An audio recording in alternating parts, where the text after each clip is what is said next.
हाँ जी दोस्तों, कैसे हैं आप सब लोग। मैं हूं आपका अपना भाई, लेके आ गया हूं आप लोगों के लिए आज एक और इन्फॉर्मेटिव वीडियो। तो वीडियो को पूरा एंड तक ज़रूर देखना, कोशिश करना देखने की।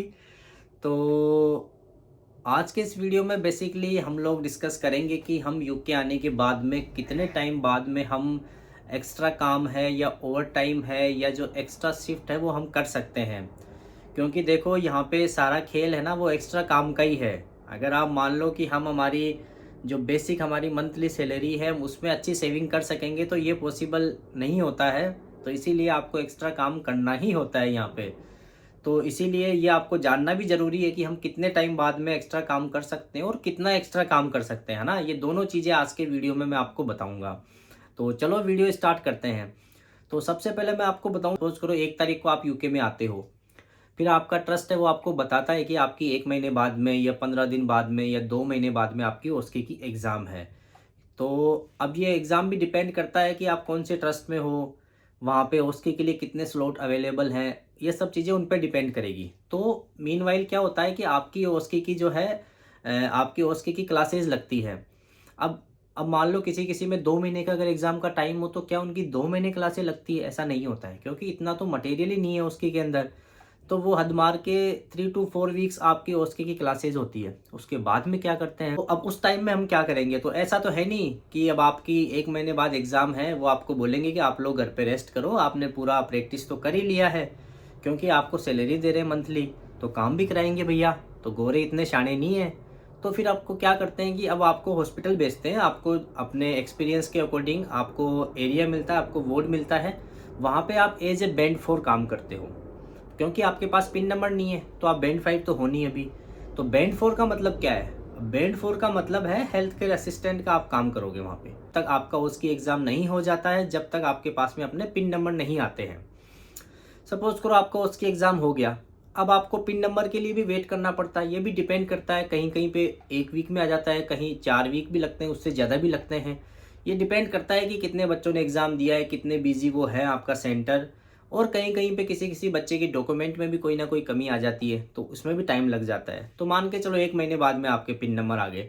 अब आप रजिस्टर्ड नर्स बन चुके हो। अब आप एज ए बैंड 5 की सैलरी आपको आने लग जाएगी जिस दिन आपके पिन नंबर आ जाएंगे आपके पास में। अब मान के चलो 2 से 3 महीना तो आपका इस प्रोसेस में लग गया। अब उसके बाद क्या होता है? अब उसके बाद में होता है कि आप जिस ट्रस्ट में हो ना, वो आपको चेक करता है कि ये बंदा कितना कॉम्पिटेंट है। अपनी जो ये नर्स की रेस्पॉन्सिबिलिटीज़ है ना, जो ये काम करता है उसमें कितना कॉम्पिटेंट है। हालांकि आपको मान लो आपको 10 ईयर का एक्सपीरियंस हो, लेकिन वो कोई मैटर नहीं करता है। वो लोग चेक करते हैं, आपको असेस करते हैं। चाहे वो आपका आईवी मेडिकेशन हो गई, आपकी ओरल मेडिकेशन हो गई, कैन्यूला हो गया, ब्लड टेस्ट हो गया, एनजी ट्यूब हो गई, कैथेटर हो गया, मतलब कुछ भी काम हो। ये भी डिपेंड करता है आप कौन सी वार्ड में काम करते हो। जिस वार्ड में आप काम करते हो वहाँ का जो भी नर्स का काम होगा ना, उन सारी ट्रेनिंग्स है, कॉम्पिटेंसीज है, आपको कंप्लीट करनी होगी।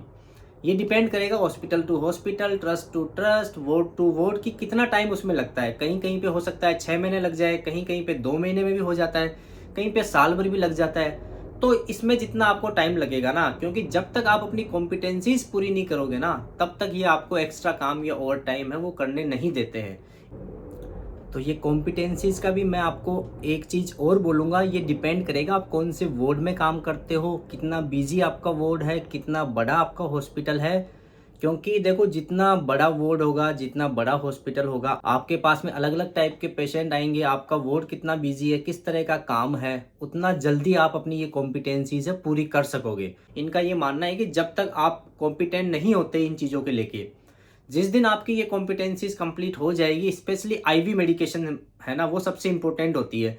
जब आपकी आईवी मेडिकेशन हो जाएगी ट्रेनिंग उसकी, फिर आपको ये एक अपना फॉर्म देते हैं, जो आपको अपने सीनियर हैं उनसे साइन लेने होते हैं कि हाँ, ये बंदा ये काम करने के लिए कॉम्पिटेंट है। वो जो फॉर्म है वो आपको सबमिट करवाना होता है, अपने एजुकेशन डिपार्टमेंट होता है आपका उसमें। उसके बाद में आप एक्स्ट्रा काम करने के लिए अलाउ होते हो। तो आप मान के चलो रफली 6 मंथ तक का इसका टाइम होता है कि आप 6 मंथ तक आप एक्स्ट्रा काम नहीं कर सकते हो। 6 मंथ के बाद में आपको फिर अप्लाई करना होता है, सेकंड जॉब में काम होता है वो।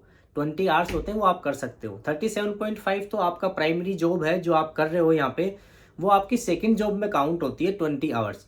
अब वो भी डिपेंड करेगा, आप चाहो तो आप बाहर काम कर सकते हो, आप चाहो तो अपने ही हॉस्पिटल में अपने ही वार्ड में वो काम कर सकते हो। तो ये सब डिपेंड करेगा आपके ऊपर कि आप क्या चाहते हो, आपका इंटरेस्ट क्या है। आप ईज़ी जॉब चाहते हो या आप चाहते हो कि नहीं मैं कहीं दूर जाऊँ, मैं किसी दूसरे हॉस्पिटल में जाके नया एक्सपीरियंस लूँ, नए लोग देखूँ, नए वार्ड में काम करूँ। ये सब चीज़ें आप पे डिपेंड करेगी।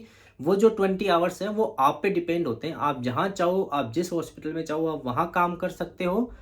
डिपेंड करेगा अगर आपका हॉस्पिटल आपको अलाउ करता है। सबसे बेस्ट चीज़ तो यही है कि आपको अपने हॉस्पिटल से पूछना चाहिए कि क्या मैं 20 आवर कहीं दूसरे हॉस्पिटल में या कहीं और जगह काम कर सकता हूँ। अगर आपका हॉस्पिटल बोलता है कि ठीक है आप कर लो, तो आप आराम से कर सकते हो, क्योंकि कुछ पता नहीं है कल को अगर किसी तरह का कोई इश्यू बन जाता है तो आप फ़ॉल्ट में आओगे अगर आपने अपने हॉस्पिटल से परमिशन नहीं ली है। क्योंकि आपके हॉस्पिटल ने आपको वीज़ा दिया, उसने आपको यहाँ जॉब के लिए बुलाया है, तो आपकी जो फर्स्ट प्रायोरिटी है वो यही होनी चाहिए कि मैं मेरे हॉस्पिटल से पूछूं या फिर मैं मेरे हॉस्पिटल में काम करूं। ये सब चीज़ें आप पे डिपेंड करेगी। तो आप मान के चलो 6 मंथ तक का टाइम होता है, कहीं कहीं पे साल भर भी लग जाता है कि आपकी ये कॉम्पिटेंसीज पूरी नहीं होती है। बट इन कॉम्पिटेंसीज में भी सबसे मेन होता है आईवी मेडिकेशन। जिस दिन आप आईवी मेडिकेशन के लिए कॉम्पिटेंट हो जाओगे, उसके बाद में आप बैंक या एक्स्ट्रा काम करने के लिए एलिजिबल हो जाते हो, आप अप्लाई कर सकते हो। तो ठीक है दोस्तों, उम्मीद करता हूँ ये वीडियो आपको अच्छा लगेगा। आपको पता चल जाएगा कि अब आपको कितना वेट करना पड़ेगा एक्स्ट्रा काम करने के लिए, अच्छी सेविंग करने के लिए। तो थैंक यू दोस्तों।